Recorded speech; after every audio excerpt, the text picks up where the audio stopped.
E aí, pessoal, beleza? Pense em uma senhorinha dessas bem religiosas que vão na igreja todo dia e que em casa ainda tem um altar cheio de santos com uma vela sempre acesa. Agora imagine que essa senhorinha muito religiosa encontra uma sacola de drogas na rua. Em vez de deixar a sacola na rua, ela resolve não só levar para casa, como decide também usar as drogas. E o pior é que ela gosta e usa de novo. E começa a ter alucinações religiosas como o Padre Cícero. Pois bem, esse é o conto Sacola que abre essa coletânea de contos aqui da Jari Arraes, O Redemoinho em Dia Quente. Esse primeiro conto que abre o livro, eu achei ele muito interessante, porque assim, é essa personagem que tem uma vida super pacata e de repente, quando surge a oportunidade, ela resolve assim fazer uma mudança super brusca e sai usando droga. E não é só esse conto que é maravilhoso, esse livro aqui tá cheio de pérolas. O conto 5.000 litros também é muito bacana, que conta a história de uma senhorinha já idosa, cuja profissão é ser lavadeira, né? Ela lava a roupa pra fora. E ela tem que carregar a água, ela precisa, né, pegar baldes e carregar água de um lugar longe até a casa dela para poder lavar essas roupas. E o que acontece?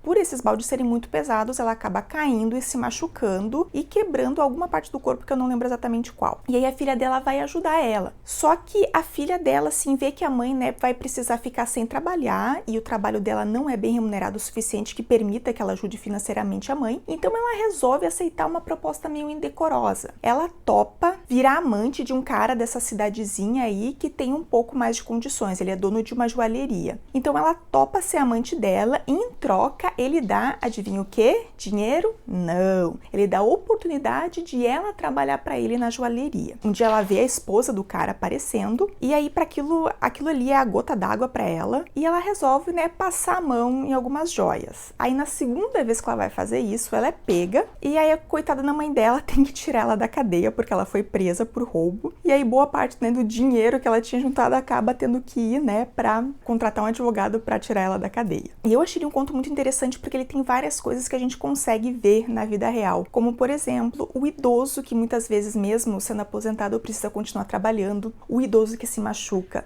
Quem já cuidou de pessoa idosa que se machuca sabe que é complicado. E também tem essa coisa assim da classe social, né? Que é essa coisa de fazer chantagem, né? De obrigar a mulher a ser amante e nem assim realmente ajudar ela em troca, né? Mas sim somente oferecer um emprego. Então olha a que coisas uma pessoa tem que se sujeitar simplesmente pela sobrevivência. E por mais que esses sejam contos assim de certa forma que podem ser meio melancólicos, meio tristes, eles têm um tom até certo cômico.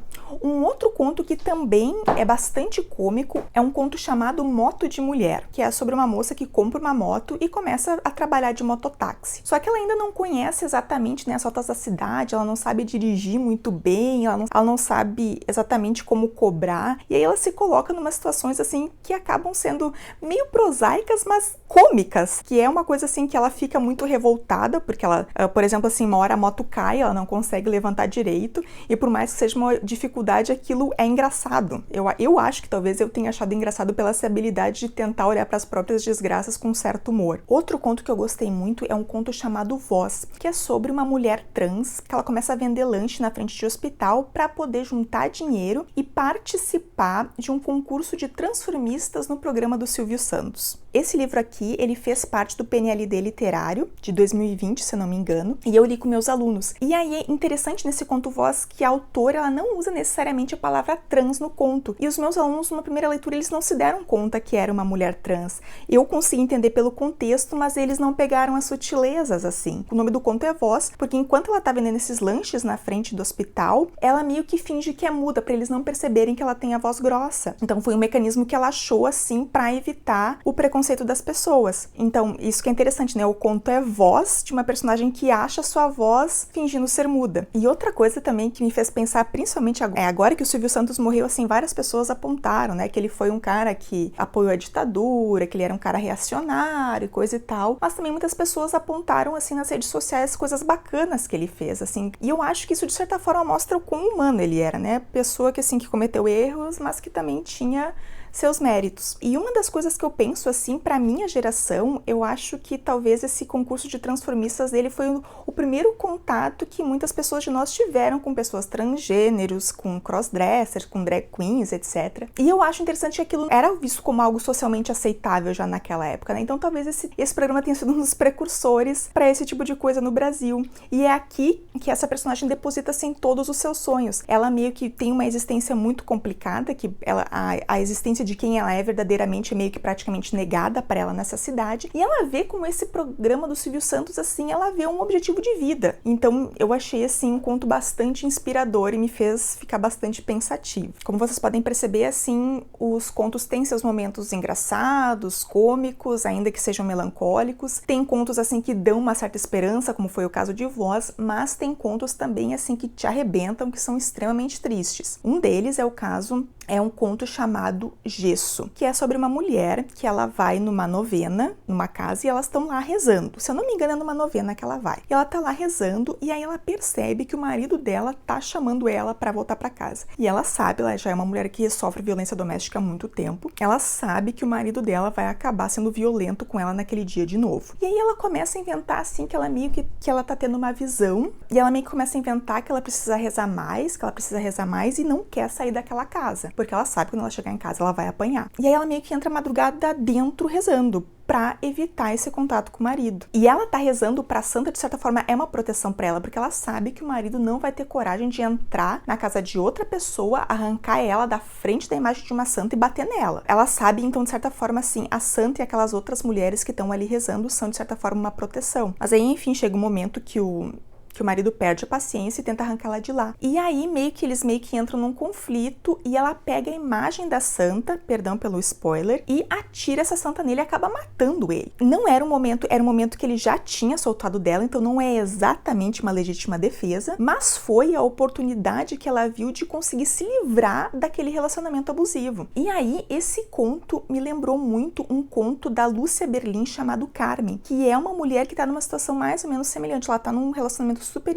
hiper, mega abusivo. Aí até que acontece uma coisa que assim, que é a gota d'água, e não é que ela esteja necessariamente naquele momento em perigo, ou seja, né, não caracteriza legítima defesa, mas ela tem a oportunidade de matar o marido abusivo e ela mata. Eu acho que assim, juridicamente talvez não seja uma legítima defesa, mas a gente sabe que para essas mulheres, para sair de um relacionamento desses é muito difícil. De alguma forma acaba sendo matar ou morrer. Em função de eu ter lido esse conto aqui também com os meus alunos, eu trouxe esse conto da Lúcia Berlim para os meus alunos lerem também e pedi para que eles comparassem, né, observassem essas semelhanças e tal. E aí perguntei, né, principalmente para as meninas, né, o que vocês acham? Vocês acham que isso foi certo? E eu amo as respostas assim, né? Não é isso aí. Elas tinham uma dependência emocional desses maridos e elas fizeram certo, né? Deviam ter matado eles muito antes. Eu não posso dizer que eu concordo, porque é muito complicado a gente apoiar a violência dessa forma, né? Porque não foi uma legítima defesa, né? Elas teriam, teoricamente, elas não estavam, assim, em perigo iminente, mas de certa forma me faz refletir, assim, né? Inclusive, eu já falei sobre esse conto da Lúcia Berlim aqui, inclusive eu fiz uma resenha sobre o livro todo,